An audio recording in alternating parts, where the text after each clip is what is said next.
परिचय। मम्मी, आप क्या कर रहे हो? रंजना, मैं शनिवार को तुम्हारी जन्मदिन की पार्टी के लिए नाश्ते की योजना बना रही हूँ। क्या तुम इस विशेष दिन के लिए मेन्यू तैयार करने में मेरी सहायता कर सकती हो?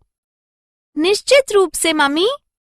मेरे अधिकतर दोस्त चाउमीन, पाव भाजी और छोले भटूरे पसंद करते हैं। कृपया इन चीजों को मेन्यू में जरूर जोड़िएगा। धन्यवाद रंजना, किंतु ये जानकारी पर्याप्त नहीं है। आपको और किन अन्य जानकारियों की आवश्यकता है मम्मी?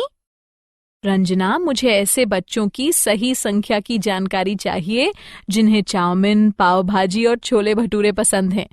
उसके बाद ही मैं इन चीजों की मात्रा तय कर सकती हूँ।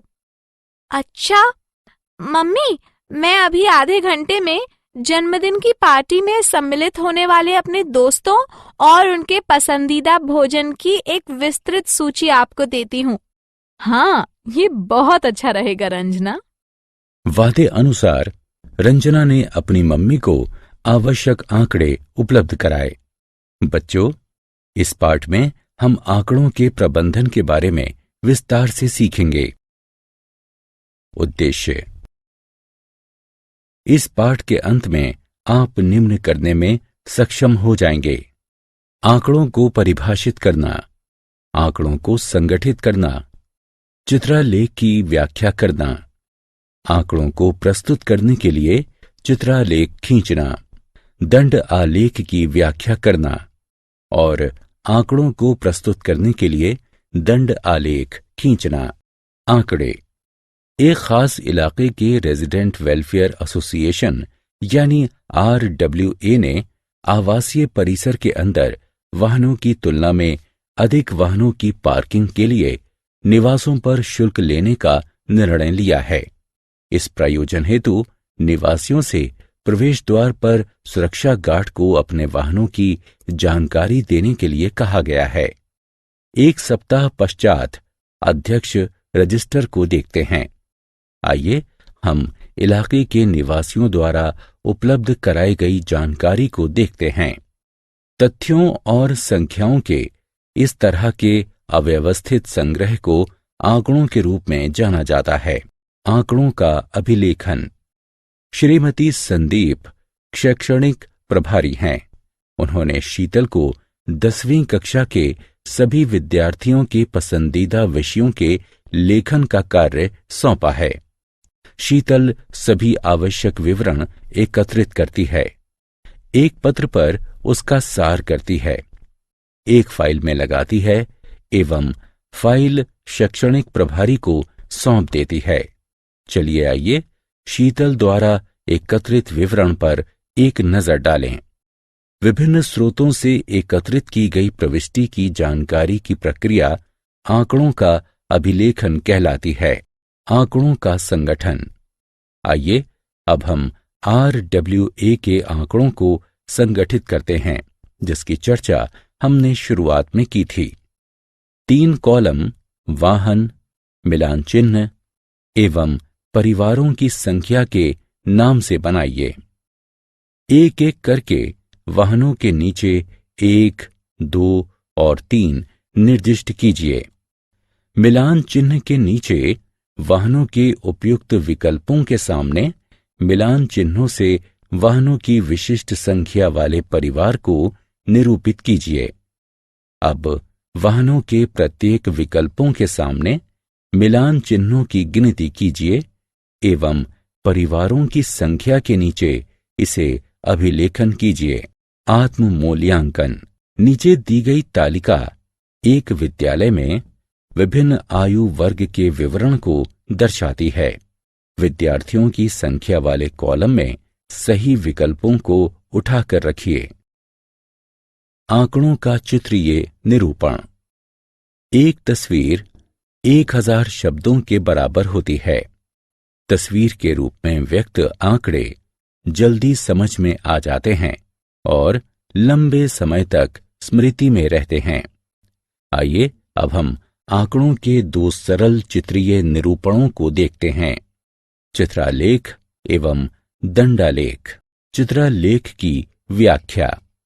एक चित्रालेख सुचित्रित रूप से चित्रों की सहायता से आंकड़ों का प्रस्तुतिकरण है। ये तस्वीरें फलों और सब्जियों से लेकर वाहनों और फर्नीचरों तक, यहाँ तक कि कभी कभी मनुष्यों की भी हो सकती हैं। आइए हम चित्रालेख को उनके द्वारा प्रस्तुत आंकड़ों की व्याख्या से समझते हैं। इस चित्रालेख को देखो। ये एक गांव में 5 विभिन्न अस्तबलों में घोड़ों के विवरण को दर्शाता है। घोड़ों की प्रत्येक तस्वीर एक घोड़े को दिखलाती है। चित्रालेख से ये स्पष्ट है कि अस्तबल 1 और अस्तबल 3 में 4 घोड़े हैं। अस्तबल 4 में घोड़ों की संख्या सर्वाधिक है। अस्तबल 2 में घोड़ों की संख्या न्यूनतम है। आइए हम एक और चित्रालेख की व्याख्या करते हैं। ये चित्रालेख विश्व की 5 क्रिकेट टीमों में हरफनमौला खिलाड़ियों का विवरण प्रस्तुत करता है। प्रत्येक तस्वीर एक हरफनमौला को दिखलाती है।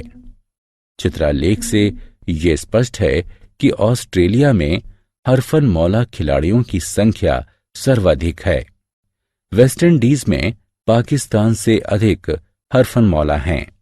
पाकिस्तान में हरफनमौला खिलाड़ियों की संख्या न्यूनतम है। भारत में हरफनमौला खिलाड़ियों की दूसरी सबसे बड़ी संख्या है। चित्रालेख खींचना। आइए अब हम दिए हुए आंकड़ों की सहायता से एक चित्रालेख खींचते हैं। आइए हम बस यात्रियों को दर्शाने के लिए यात्रा करते एक आदमी की तस्वीर का प्रयोग करते हैं। चूंकि संख्या अधिक है, इसलिए हम 20 यात्रियों को दर्शाने के लिए एक तस्वीर का प्रयोग करते हैं। लाल बस 100 यात्रियों को ले जाती है। यदि एक तस्वीर 20 यात्रियों को दर्शाती है, तब 5 तस्वीरें 100 यात्रियों को दर्शाएंगी। हरी बस में 50 यात्री सवार हैं। 2 तस्वीरों के साथ 40 यात्रियों को दर्शाते हैं। शेष 10 यात्रियों को एक आधी तस्वीर से दर्शाते हैं। नारंगी बस 70 यात्रियों को ले जाती है।